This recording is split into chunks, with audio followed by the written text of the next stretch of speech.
Welcome to the Sky Commander Flight Brief. It's your mission-ready podcast for drone pilot training and aerial insights across Canada.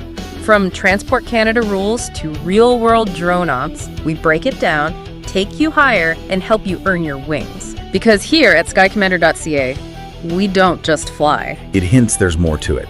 It's a masterclass, a deeper level, maybe a philosophy or a community focus, perhaps. It's definitely intriguing, sets them apart from just, a basic tips show. Skycommander.ca is the obvious next step. Precisely. If you're thinking about flying a drone in Canada, boom, this content is aimed right at you. Powered by skycommander.ca. The elite podcast for Canada's drone pilot.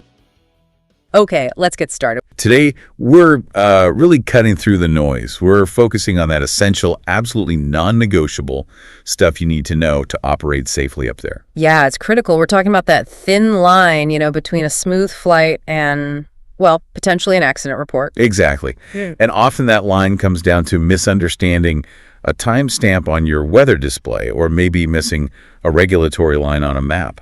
It's strange, isn't it? We've got more weather data than ever before. It's everywhere. A golden age of data, truly. But it comes with these hidden dangers, things you don't see at first glance. So our mission today, it's very specific. We're doing a deep dive into the official weather products, both U.S. and Canadian.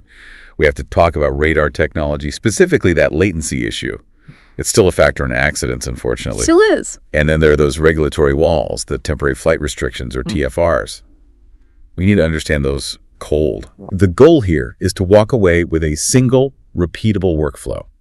Something that becomes muscle memory, whether you're flying over, Arizona or Alberta. And that core idea, that repeatable workflow, that's the bedrock of safety, isn't it? What's really fascinating, I think, is how these new digital tools like the GFA we'll talk about, the graphical forecasts for aviation, they're huge improvements over the old text stuff. Huge. Oh, definitely. Night and day. But they also bring in this this new kind of risk. If you're not careful, you've got to know the difference between strategic data, big picture stuff, and tactical data you use second by second. Yeah, that latency issue again. Precisely. That radar latency. It's something the NTSB keeps highlighting because misunderstanding how long it actually takes for that radar image to get from the radar dish to your screen, that misunderstanding can turn what looks like a safe gap into a trap. It's happened. Okay, so let's tackle this piece by piece. Let's start with the positive, the big step forward. We need to really get our heads around this digital weather office first, right? The GFA.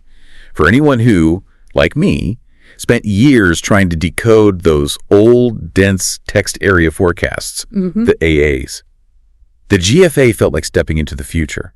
What exactly is the GFA now, and what data are we actually looking at? Okay, so the GFA, the Graphical Forecast for Aviation, that's the official integrated interactive web tool from the U.S. Aviation Weather Center, the AWC. Right. It completely took over from the old text FAs between, I think it was 2017 and 2018. And the reason it's the standard now is just how much it covers and how you can see it spatially. It's visual. Exactly. It's not just describing conditions vaguely, it maps them out. From the ground right up to flight level 420, that's 42,000 feet mean sea level. Wow. But it does this with layers. You can click specific overlays on and off for things like ceilings and visibility, cloud layers, precip and thunderstorms, winds, turbulence, icing, all graphically shown. Okay, let's pause on turbulence for a second. When you see that turbulence layer, is that just like a forecaster's best guess, or is there more behind it? No, it's definitely not subjective. That's where the GFA gets pretty sophisticated.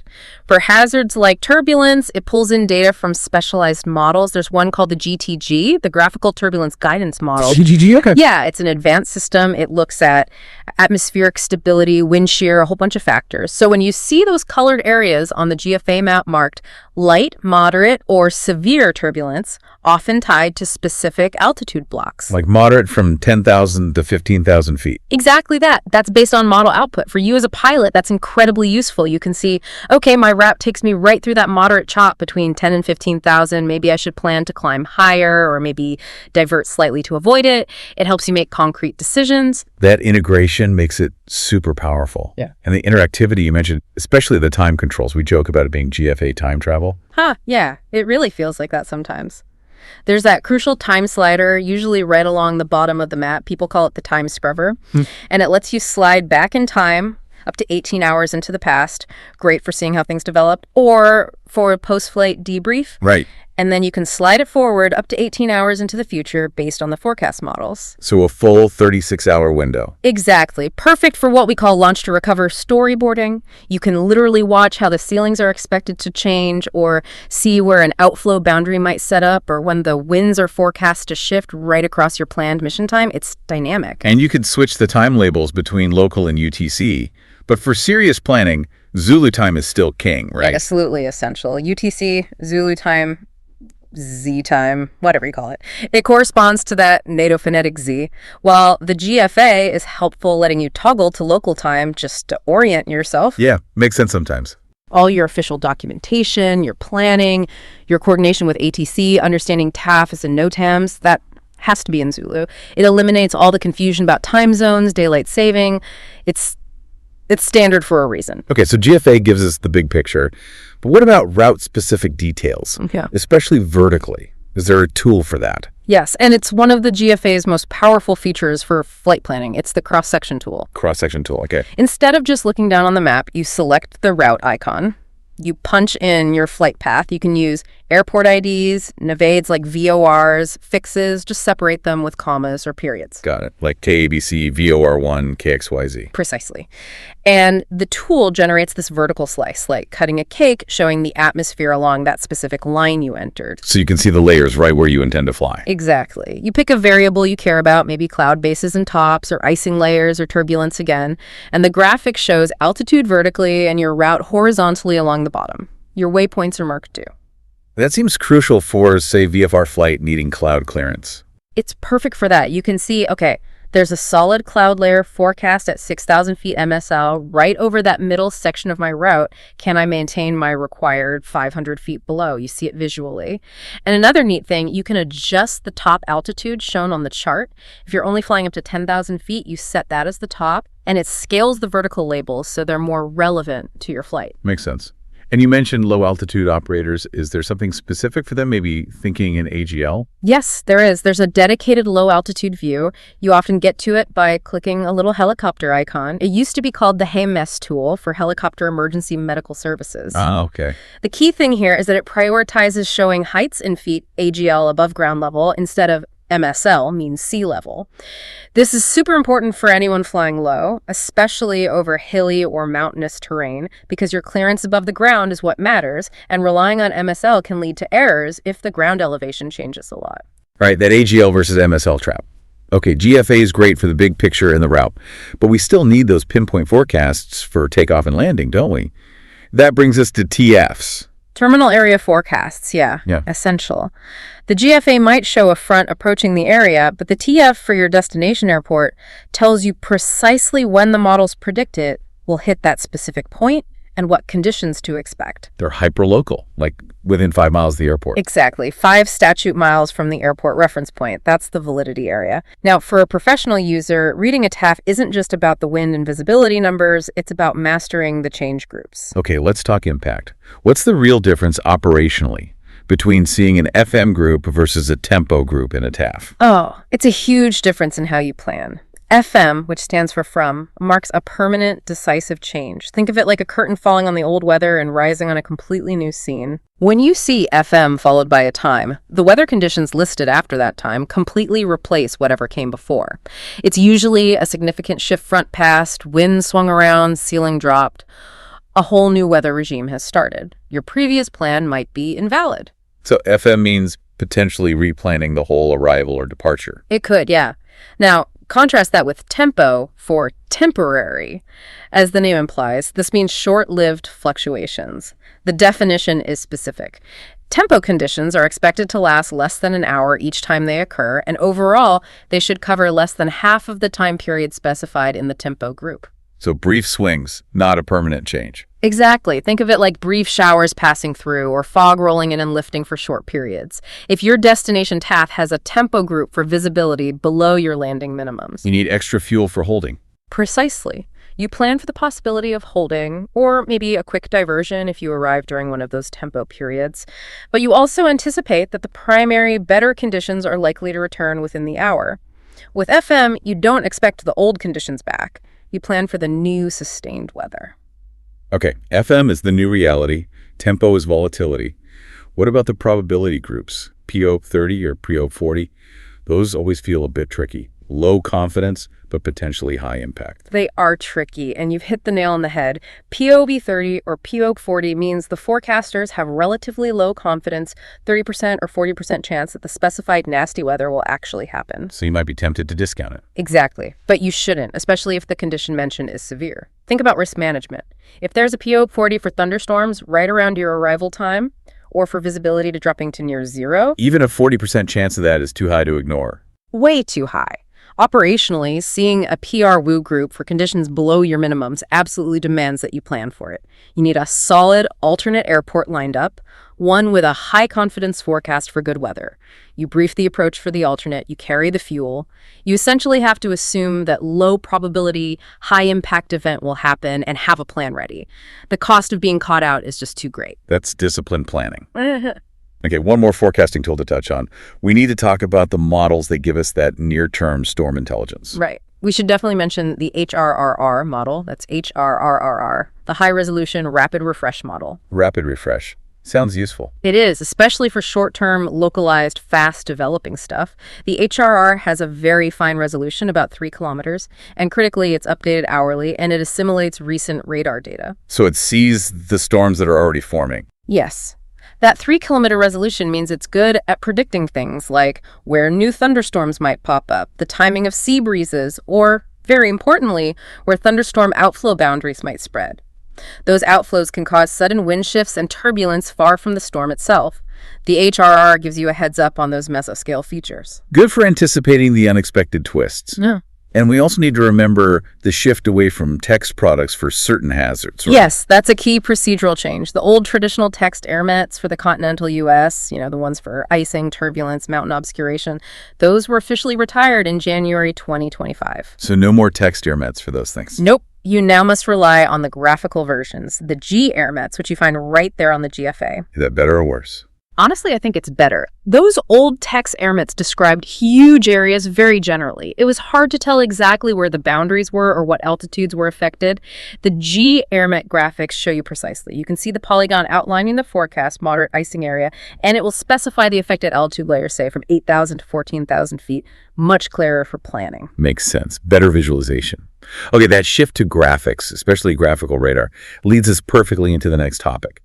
The one where the tech itself can be the danger, right? This is where things get serious. We rely so much on those weather radar displays in the cockpit, on our tablets. These beautiful, seamless pictures of the weather across the country. They look amazing, don't they? High resolution, colorful. Yeah, but that composite image, the mosaic, using it the wrong way is incredibly dangerous. It's misleading if you try to use it for tactical, close-in decisions. It's what some people call the mosaic mirage. And making this distinction strategic versus tactical is absolutely life or death critical. What you're seeing on the GFA or beamed down through data link like XM Weather or Sirius XM, that's typically the NOAA MRMS Mosaic. Multi-radar, multi-sensor. It's a sophisticated product that stitches together data from dozens of those ground-based WSR 88D NexRad sites. NexRad. Strategically, this is fantastic. You get the big picture. You can see that huge line of thunderstorms, hundreds of miles long, blocking your entire route. Tells you, okay, major reroute needed or stay on the ground. But hang on. You hear about high-speed data links, 5G on the ground, faster satellite comms. Yeah. Hasn't technology kind of solved the delay problem? Why are we still talking about significant lags? That is the common, logical, and dangerously wrong assumption. Right. It's not just about the transmission speed, the bandwidth. The real bottleneck often lies in the physics of how the radar works and the processing time needed to create that pretty mosaic image before it even gets transmitted. Oh, okay. The NTSB has put out specific warnings about this. Safety Alert SA0 Decene is the key one here. It explicitly states that these mosaics can be 15 to 20 minutes older than the timestamp you see on your screen. 15 to 20 minutes, that's huge. It's massive if you're near fast-moving storms. And that delay isn't just one thing, it's a chain of delays adding up. Can you walk us through that chain? Where does the time actually get lost? Sure. Think about it step by step. First, the NexRad dish on the ground has to actually scan the sky. It does this by sweeping at multiple different upward angles to capture the whole volume of the storm from bottom to top. That volume scan itself takes time, several minutes, sometimes up to 6 or 7 minutes if it's in a special severe weather mode. Okay, so there's already a few minutes gone just collecting the data. Right. Step 1. Step 2.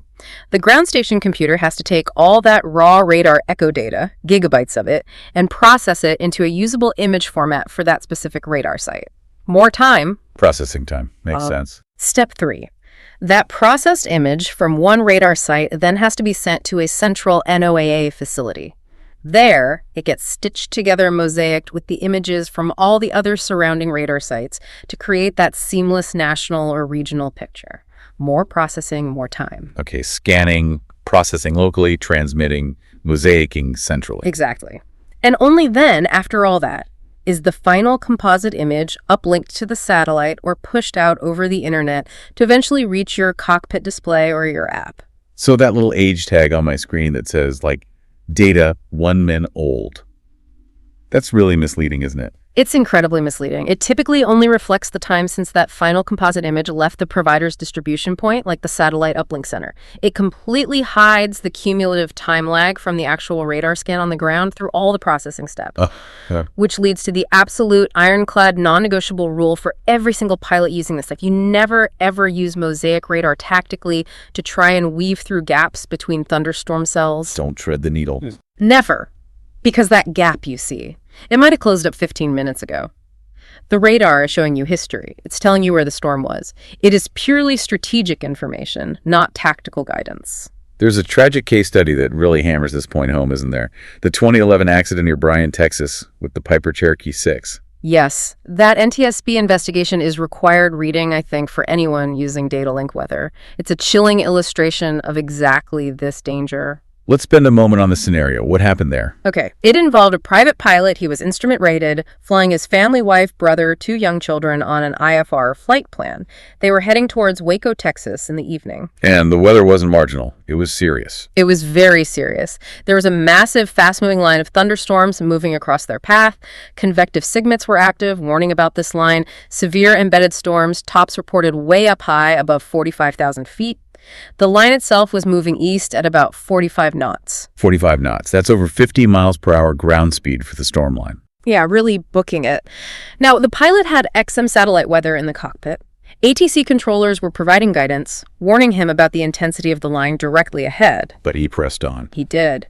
The NTSB report noted that at one point, the controller felt the pilot was hesitant to take vectors away from the weather, saying something like he preferred to play it by ear using his onboard display.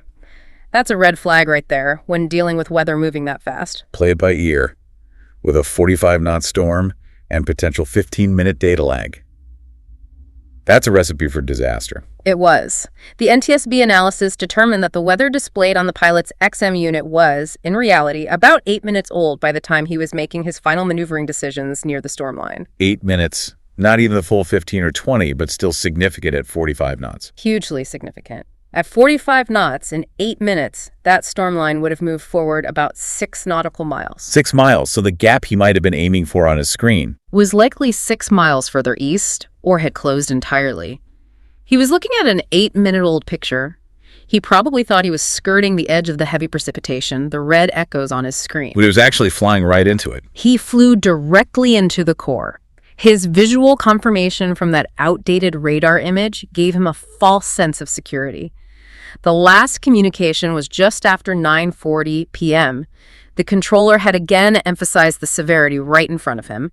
The pilot came back, clearly stressed, saying something like, "Okay, yeah, we're turning right, we're in some bad weather, I'm going to try to get out of it." Just moments too late. Seconds too late.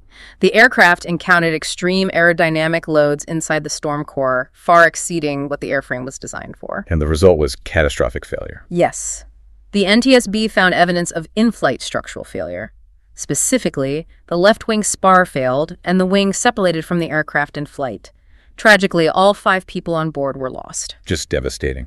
And the core finding pointed squarely at the misinterpretation of the data link radar age. Absolutely.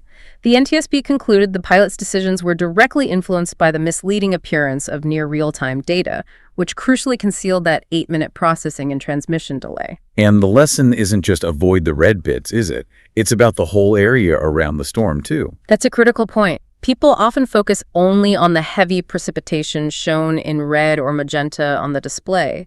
But the NTSB and other safety bodies constantly remind us the really violent aircraft-destroying turbulence, the severe wind shear, the updrafts and downdrafts, that stuff often exists outside the heavy rain core. It can be in the lighter precipitation areas or even in clear air nearby, especially under the storm's anvil cloud. So you need a much wider berth. A much wider berth.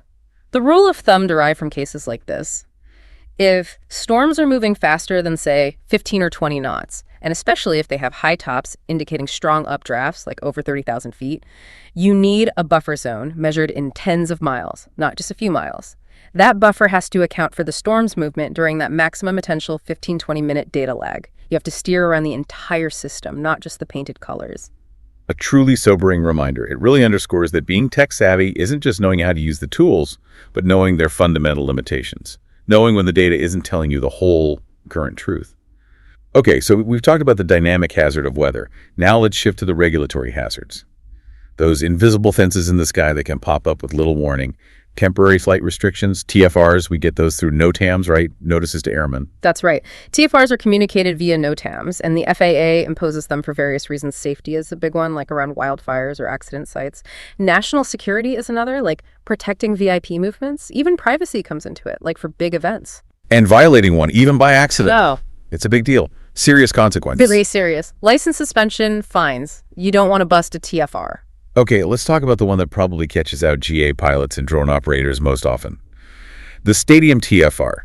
It seems straightforward, but people still get caught. Yeah, the stadium TFR, its official designation is FDC NOTAM 43621. It's often overlooked because it's kind of automatic for certain events. What are the specifics? The radius and altitude. It creates a cylinder of restricted airspace, 3 nautical miles in radius, measured from the center of the stadium or venue, and it extends from the surface up to 3,000 feet above ground level AGL. 3 miles, 3,000 AGL.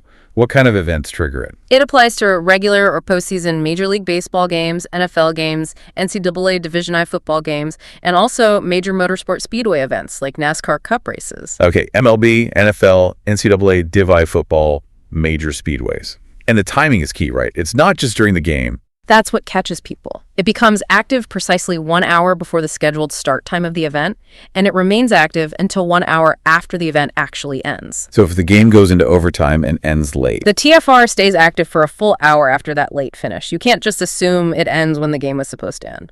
And really important for many listeners, UAS drones are explicitly included. No flying your drone over the parking lot during that window. Got it. 1 hour before to 1 hour after. No exceptions for drones. Okay. What about the other common type, the ones that seem to appear suddenly for government officials? Yes, the VIP TFRs. These usually fall under AFRICA Section 91.141. They're put in place to protect high-profile government figures, the president, vice president, sometimes others. And these can pop up fast. Very fast, sometimes with only a few hours' notice. They define a radius, often with inner and outer rings having different restrictions, and they absolutely prohibit any unauthorized flight within those boundaries during the active times.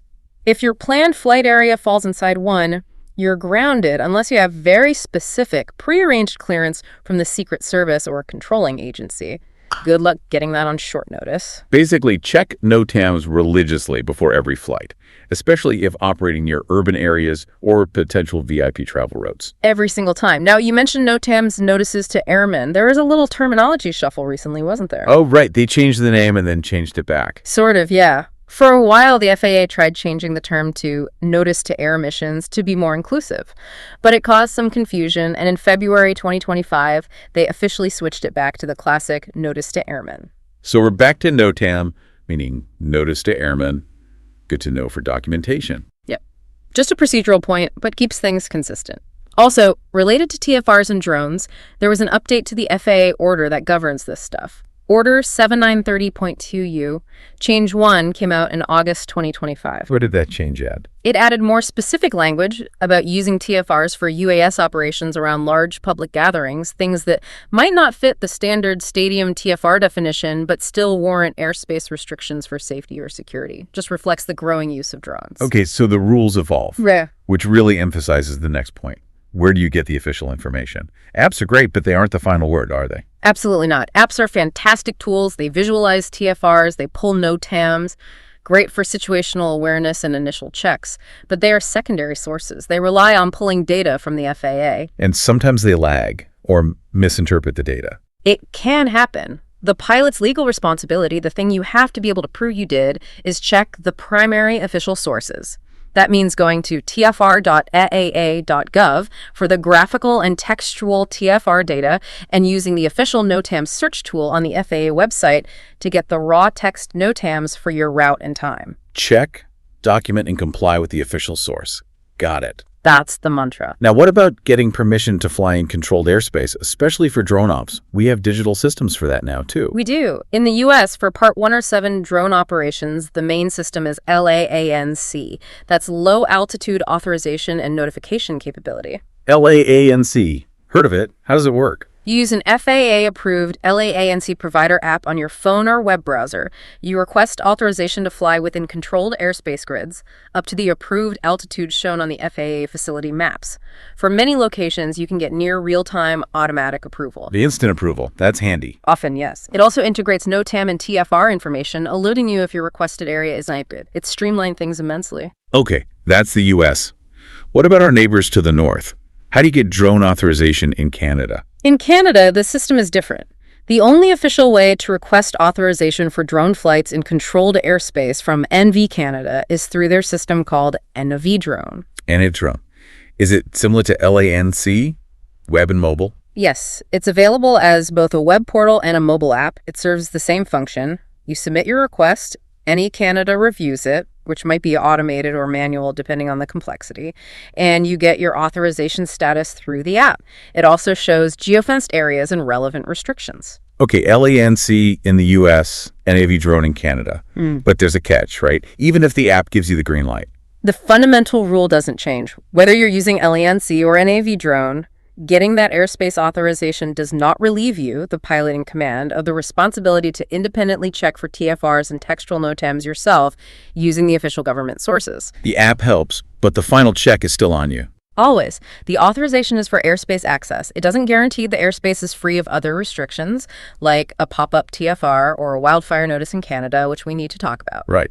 Let's dive into those cross-border differences, especially the rules around weather minimums and those wildfire restrictions.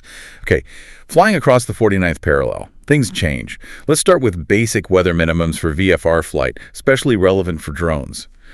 The U.S. is very number-driven, isn't it? It is. Under Part 107 in the U.S., it's pretty black and white. We often call it the 352 rule. 352. Break that down. Okay. Visibility must be 3 statute miles or greater. That's the 3. And cloud clearance. You need to stay 500 feet below clouds, that's the 5 for 500, and 2,000 feet horizontally away from clouds, that's the 2S for 2,000. 3 miles visibility, 500 below, 2,000 horizontal.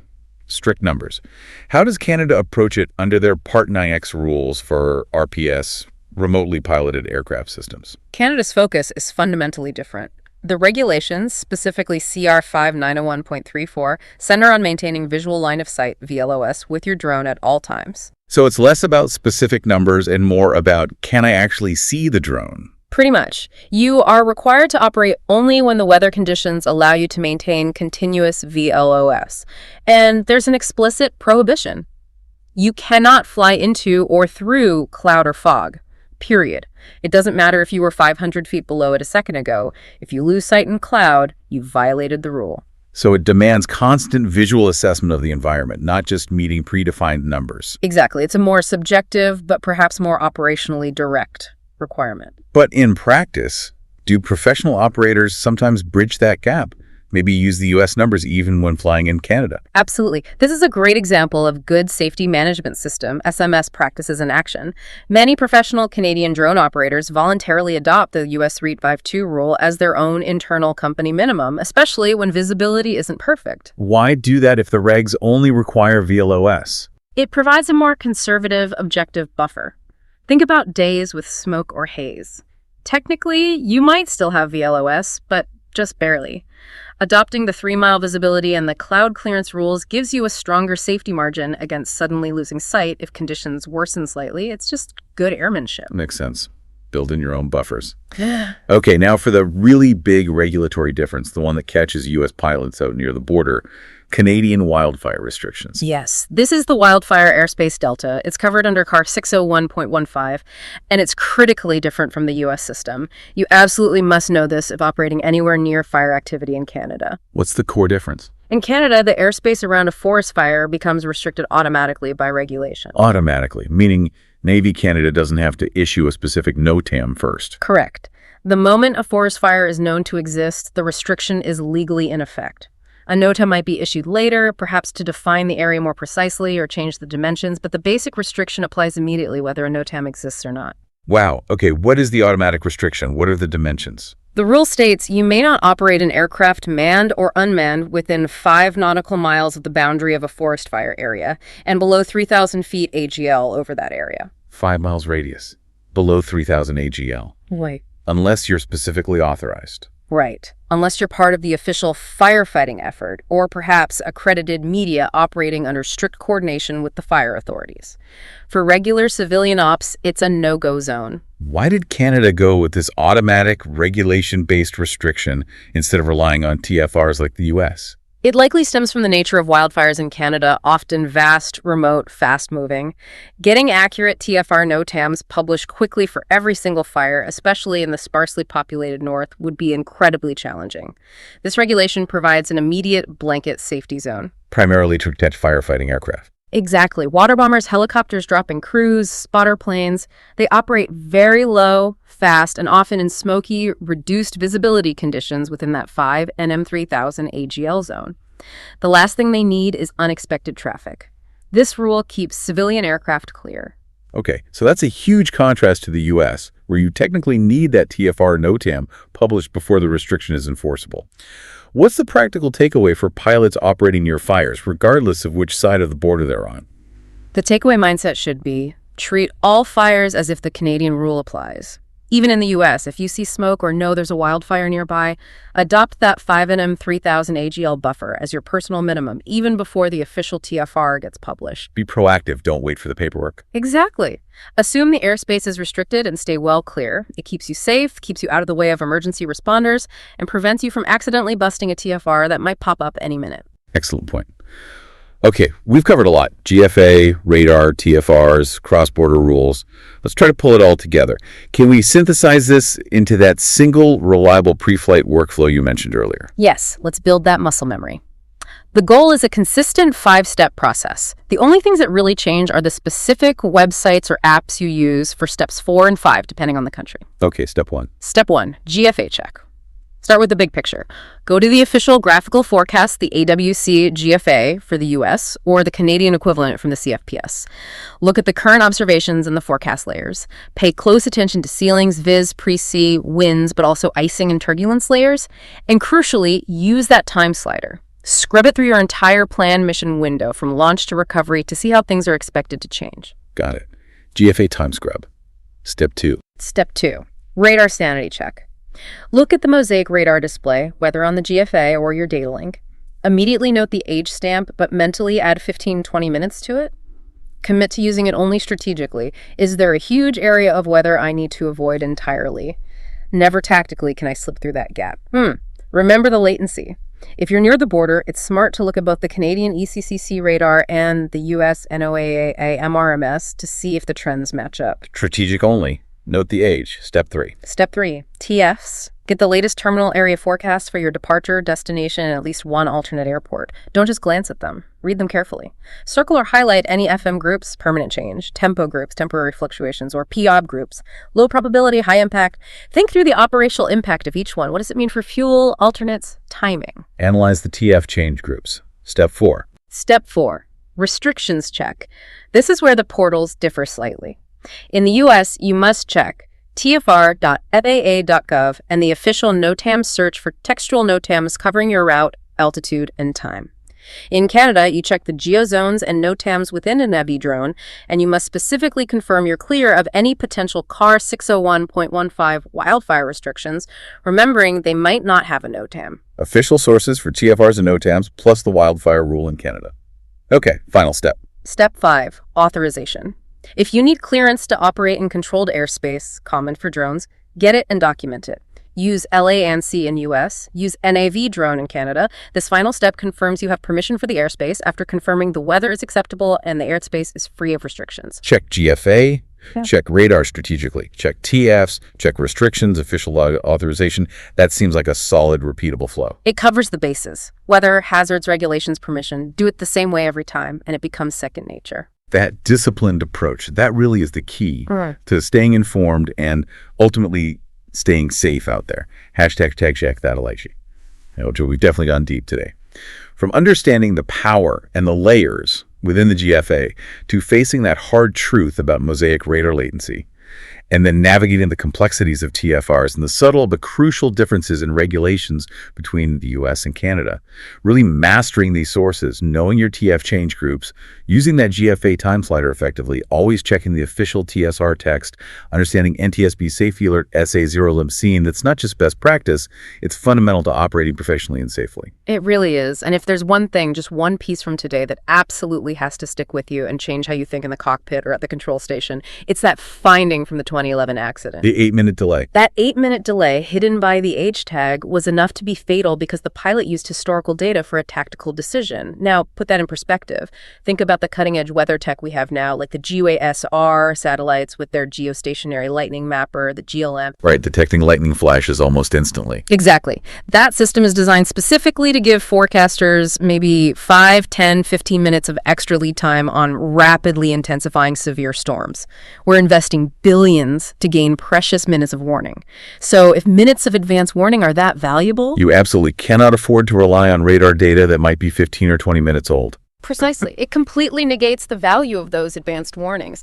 That's a wrap on today's mission, Commander. See above, go beyond, get ahead. For more training, tools, and intel, head to skycommander.ca.